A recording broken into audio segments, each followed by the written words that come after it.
I think one of the most beneficial frameworks or principles I've heard and integrated in my own thinking or philosophy about male-female relationships is the fact that women do test the boundaries of men's emotions. Like they want a Right. man with emotions, right? Yep.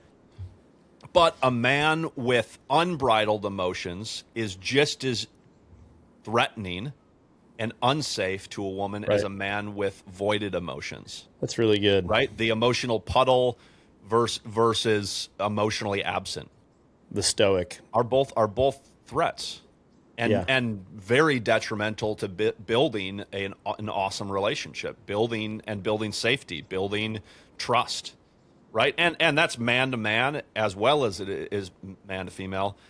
But the I think men oftentimes believe that women want them to be emotional to be more on that side of like the emotional puddle. Like I have to come up with like and really dig in, or the process of self-awareness building that I like start to really like, well, the goal here is to like over relate to my emotions. Everything becomes harder because I'm staring at it longer. Right. Like where is the pain? Where is the discomfort?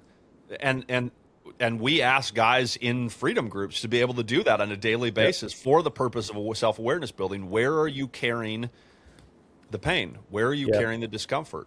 The fear is what keeps many guys from doing that, especially those that are emotionally voided, is the belief that, well, I perform better when I'm emotionally voided. And if I become an emotional puddle, I won't be able to handle or deal with the weight of life. And the fact of the matter is it's simply not true. It's simply not true, right? Because in both cases, those emotions have to be directed somewhere, and it's damaging to you and to relationships. And that could be a Right. whole episode on its own, the way that that plays out.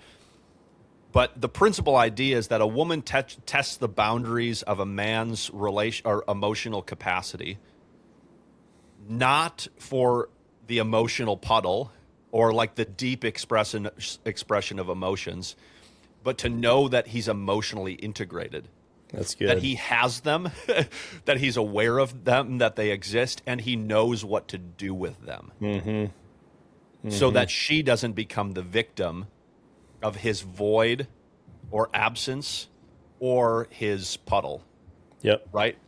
So that she doesn't drown or become damaged by that avoidance, That's good. that absence. And so I think that's That's a good. really helpful framework to think about, because I think like, and that can be a helpful mirror for us to think about what we want as men. What is the ideal when it comes to emotions? I've been in communities and contexts where like relationship to emotion or how it was described or expressed was kind of like, well, we want to learn how to play out of our hearts, especially when it comes into with faith, and like know that God loves us and be able to like express tears or desire there. But in general, like emotions for a man are more of a threat than they are a benefit. And that bringing dominion over your emotions is basically stop paying attention to them, essentially, right? That's the sort of modus operandi. That's the ideal of learning how to integrate emotions. Yep.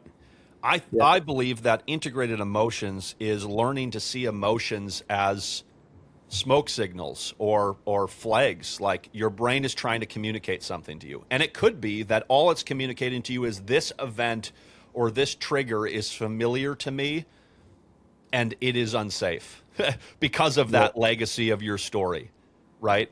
Because of where we've been before, this environment, this situation is a threat. And it might be important that you reinforce through reframing and thinking clearly that this isn't a threat, Yep.